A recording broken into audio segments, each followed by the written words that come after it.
మనతో మాట్లాడేందుకు బీజేపీ రాష్ట్ర ఉపాధ్యక్షురాలు కొల్లి మాధవ్ ఉన్నారు. ఒకసారి ఆమెతో మాట్లాడించేటువంటి ప్రయత్నం చేద్దాం. మేడం, లోకల్ బాడీ ఎన్నికలకు ఆల్రెడీ నోటిఫికేషన్ వచ్చింది. ఇప్పటికే రాష్ట్రంలో ఎన్నికలు కూడా అమలైంది. ఎలా ఉంది బీజేపీ? సిద్ధంగా ఉందా లోకల్ బాడీలు ఎదుర్కొనేందుకు? భారతీయ జనతా పార్టీ ఎప్పుడు కూడా ఎలక్షన్ ఎప్పుడు వచ్చినా సిద్ధంగా ఉంది. లోకల్ బాడీ ఎలక్షన్స్ గురించి మేము ఎప్పటి నుంచో తయారీలో ఉన్నాం. ఎందుకంటే జిల్లాలో వర్క్షాప్స్ ఇవన్నీ కూడా చేయడం జరిగింది. ఎప్పుడో పెట్టాల్సిన ఎలక్షన్స్ ఇప్పటికే చాలా లేట్ చేశారు. అట్లీస్ట్ ఇప్పుడన్నా పెట్టే ప్రయత్నం చేస్తున్నారు. కానీ దానికి ఎలాంటి లుసుగులు లేకుండా పెడితే బాగుంటుందని చెప్పి నేను కోరుకుంటున్నాను. బీజేపీకి సంబంధించి కొన్ని జిల్లాల్లోనే బలంగా ఉంటుంది. అది గ్రామీణ స్థాయిలో బీజేపీ అనేది ఉంది. పట్టణ అంటే రూరల్లో లేదు, ఇక్కడ అర్బన్లో ఉంటుంది. అంటే ఈ ఎలక్షన్స్ బీజేపీ గతంలో కంటే పార్టీ మెరుగైంది, ఎక్కువ స్థానాలు సాధించేటువంటి అవకాశం ఉందని అనుకోవచ్చు. ఇప్పుడు మీరు గెలిచిన ప్యాటర్న్ కనుక చూసుకుంటే అంటే ఎంపీలు కానీ ఎమ్మెల్యేలు కానివ్వండి అవన్నీ ఒట్టి పట్టణ ప్రాంతాల్లోనే గెలిచారా? కాదుగా. ఇవాళ లోకల్ మీరు చూస్తే ఎక్కడ కూడా గ్రామీణ వాతావరణంలో కూడా గెలిచిన పరిస్థితి మీకు కనపడతాను. ఎందుకంటే గతంలో కొంతమంది ఏదో భారతీయ జనతా పార్టీ ఒట్టి సిటీలకే పరిమితం అని చెప్పి మాట్లాడారు. కానీ మీరు అది దుబ్బాక ఎలక్షన్ అప్పటి నుంచి చూస్తే ఎక్కడైనా సరే ఇవాళ గ్రామీణ ప్రాంతాల్లో అయినా సరే భారతీయ జనతా పార్టీ గెలుస్తుంది.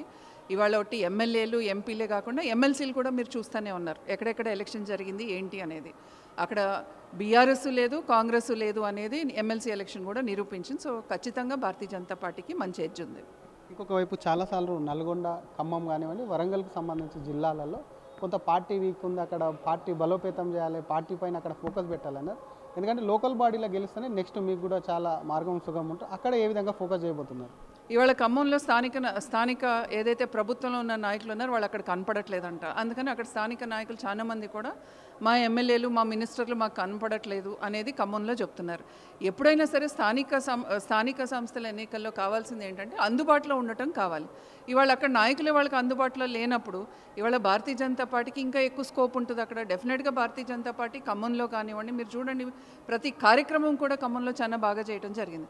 ఖమ్మంలో ఏ కార్యక్రమం అయినా సరే అధికార పార్టీ వాళ్ళు అందరూ కూడా వేరే వాళ్ళతో దాడి చేసే ప్రయత్నం చేస్తున్నారు. ఇవన్నీ మీరు అందరూ చూస్తూనే ఉన్నారు. మీడియాలో కూడా చాలా వచ్చినాయి. మా నాయకుల మీద కేసులు పెట్టడం. నిజంగానే భారతీయ జనతా పార్టీ ఏమీ లేకపోతే ఎందుకు రోజు కేసులు పెడుతున్నారు? ఎందుకు మేము తిరంగా ర్యాలీ చేస్తుంటే అక్కడ దానికి అడ్డంకులు సృష్టించే ప్రయత్నం చేస్తున్నారు? ఇవాళ నల్గొండ మీరు చూడండి, మా అధ్యక్షుడిని నల్గొండ అధ్యక్షుడి పైన ఎన్ని కేసులు పెడుతున్నారు? ఎందుకు అరెస్టులు చేస్తున్నారు? పార్టీయే లేదనుకోండి, ఎందుకు మీరు మా పార్టీ నాయకులను చూస్తే ఎందుకు ఉలిక్కి పడుతున్నారు? సో ఖచ్చితంగా భారతీయ జనతా పార్టీ అనేది ఒక వాతావరణం నిర్మాణం అయింది. తెలంగాణలో నెక్స్ట్ భారతీయ జనతా పార్టీకే మనం అందరం కూడా ఓటేయాలని చెప్పి ప్రజలు తీర్మానించుకున్నారు. కాబట్టి ఇవాళ భారతీయ జనతా పార్టీ అధ్యక్షులను చూసినా, భారతీయ జనతా పార్టీ కార్యకర్తలను చూసినా కూడా ఇవాళ సహించలేని పరిస్థితుల్లో ఇవాళ అధికార పార్టీ ఉంది. అందుకని మీరు ఆ కేసులన్నీ చూస్తుంటే అదే నిదర్శనం. ఇంకోవైపు బీసీ రిజర్వేషన్ల అంశం కోర్టులో ఉంది. దానిపైన బీజేపీ నేతలు కొంతమంది మాట్లాడింది కూడా ఇష్యూ అవుతుంది. కోర్టుకు వెళ్ళారు. దాని వెనకాల బీజేపీ నేతల హస్తం ఉంది అసలు అని చెప్పి కూడా కాంగ్రెస్ పార్టీ ఆరోపిస్తుంది. దాన్ని ఎలా చూస్తారు? అసలు ముందు కాంగ్రెస్ పార్టీకి అసలు ఒక చిత్తశుద్ధి లేదు. కాంగ్రెస్ పార్టీకి చిత్తశుద్ధి ఉంటే అసలు ఇక్కడ దాకా ఎందుకు వచ్చేది మీరు చెప్పండి? అసలు మీరు డిక్లరేషన్ ఇచ్చింది ఎప్పుడు? ఇవాళ కావాలని చెప్పి లోకల్ బాడీ ఎలక్షన్స్కి మెలిగిపెట్టి దానికి ఏదో చేసే విధంగా ప్రయత్నం చేసి ఇవాళ లాస్ట్ మినిట్లో కదా ఇదంతా. మీరు అసలు లోకల్ బాడీ ఎలక్షన్స్ ఎప్పుడు పెట్టాలి? ఎందుకు ఇంత డిలే చేస్తున్నారు? మీరు అసలు ప్రజలకు ఇచ్చిన ఏ హామీ నెరవేర్చారు మీరు చెప్పండి? ఇప్పుడు దాకా వాళ్ళు ఇచ్చిన గ్యారంటీలు చూడండి, లేకపోతే వాళ్ళు ఇచ్చిన హామీలు చూడండి, ఏది నెరవేర్చారు? ఏది చేయలేదు కదా ఈ రోజు దాకా. నిరుద్యోగ యువత వాళ్ళ కళ్ళల్లో దీపాలు పెట్టుకుని ఎదురు చూస్తున్నారు, ఏ రోజు మాకు ఉద్యోగాలు వస్తాయని చెప్పి. మహిళలందరూ కూడా మాకు ఎప్పుడు పెన్షన్లు పెంచుతారు అనేది వాళ్ళు చూస్తున్నారు. అట్లాగే మాకు స్కూటీలు ఎప్పుడు వస్తాయి, లేకపోతే తులం బంగారం ఎప్పుడు వస్తుంది? ఇవాళ తులం బంగారం మీరు చూస్తూనే ఉన్నారు. ఎక్కడన్నా మీకు అది అమలు చేసిన దాఖలు మీకు కనపడిందా? అందుకనే ఇవాళ ముఖ్యమంత్రి గారు, కాంగ్రెస్ పార్టీ అందరూ కూడా గతంలో బీఆర్ఎస్ ఏ రకంగా అబద్ధాలు చెప్పి అధికారంలోకి వచ్చిందో కాంగ్రెస్ పార్టీ కూడా అదే అబద్ధపు ఏదైతే హామీలు ఇచ్చి అధికారంలోకి వచ్చి కూర్చున్నారో ప్రజల్ని విస్మరించారు.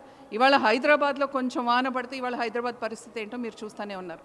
ఇవాళ ఎక్కడికో వెళ్ళక్కర్లేదు, హైదరాబాద్లోనే మీరు అడుగు బయట పెట్టలేని పరిస్థితి హైదరాబాద్లో ఉంటే ఇంకా గ్రామాల్లో ఎలాంటి అభివృద్ధి జరుగుతుందో మీరు ఆలోచించండి. అక్కడ కూడా ఎలాంటి అభివృద్ధి లేదనేది కదా. ఇవాళ బతుకమ్మ చీరల దగ్గర కూడా మీరు అన్యాయం చేస్తున్నారు.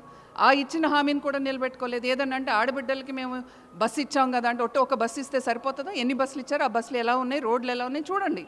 అందుకని చెప్తున్నాను, రేవంత్ రెడ్డి గారిని ఇవాళ ఇవాళ ఈ ఆడబిడ్డలే రేవంత్ రెడ్డి వాళ్ళ కోపమే ఆయనకు ఉసిరై తగులుతుంది. ఖచ్చితంగా స్థానిక సంస్థ ఎన్నికలు కనుక జరిగితే ఖచ్చితంగా ఇవాళ భారతీయ జనతా పార్టీ డెఫినెట్గా మెజారిటీ స్థానాలు గెలుచుకునే ప్రయత్నం చేస్తారు. మీరేమో ఈ ప్రభుత్వం మీద రాష్ట్ర ప్రభుత్వం మీ లేదంటూ రాష్ట్ర ప్రభుత్వం ఏమో అసలు బీజేపీ కేంద్రం నుంచి ఏమి ఇవ్వట్లేదు, అక్కడ ఉన్నటువంటి ప్రభుత్వం కనీసం యూరియా సరఫరా కూడా సరిగా ఇవ్వలేదు, తెలంగాణకు అక్కడ కూడా అన్యాయం చేసింది, కొంత నెగ్లిజెన్సీ చేసింది, రాజకీయం చేసింది అనేది వాళ్ళు చెప్తున్నారు. ఇవాళ రేవంత్ రెడ్డి గారు మాట్లాడింది ఏంటి మీరు చెప్పండి? యూరియా సరఫరా అవుతుంది కానీ ఇక్కడ మనం డిస్ట్రిబ్యూషన్లోనే లోపం అనేది సాక్షాత్ ఒక ముఖ్యమంత్రి మాట్లాడారు. ఇంకా దాని గురించి ఇంకా నేనేం చెప్పాలి చెప్పండి? ఆయనే మాట్లాడినాక ఇవాళ వీళ్ళ వైఫల్యం ఎక్కడ కావాలి, ఎంత కావాలి, ఏంటి అనేది కూడా ఎప్పుడూ కూడా ఒక రాష్ట్ర ప్రభుత్వం ఏమేం కావాలి, ఎప్పుడు కావాలి, ఏంటి అనేది కనుక కేంద్ర ప్రభుత్వానికి పంపితే దాని ప్రకారం కేంద్ర ప్రభుత్వం పంపుతుంది. అట్లాగే కేంద్ర ప్రభుత్వం వీళ్ళు అడిగిన దానికన్నా ఎక్కువ సప్లై చేసింది అంటే మీరు ఇక్కడ బ్లాక్ మార్కెట్ని అరికట్టే పరిస్థితి మీరు చేయట్లేదు, మీరే పక్కదారి పట్టిస్తున్నారు, మీరే డిస్ట్రిబ్యూషన్ సరిగ్గా చేయట్లేదని మీ నాయకులే చెప్తున్నారు, సాక్షాత్ ముఖ్యమంత్రి చెప్తున్నారు. ఇంకా ఇబ్బంది ఎవరి దగ్గర నుంచి అంటే ఖచ్చితంగా ఇవాళ రాష్ట్ర ప్రభుత్వం నుంచే ఇబ్బంది ఉంది, కేంద్రం నుంచి ఎలాంటి ఇబ్బంది లేదనేది మీకు అర్థమవుతానే ఉంది. మీ పోటీ ఎవరితోనే అనుకుంటున్నారు? బీఆర్ఎస్ఆ కాంగ్రెస్సా ఈ ఎన్నికల్లో? మా పోటీ ఇవాళ అవినీతిమయమైన ఆ రెండు పార్టీలు, ఇవాళ ప్రజల వైపు నుంచి ఒక భారతీయ జనతా పార్టీ. సో ఖచ్చితంగా భారతీయ జనతా పార్టీ గెలుస్తుంది. అసలైన తొలి వెలుగు. ఫాలో వాట్సాప్ @తొలి వెలుగు official.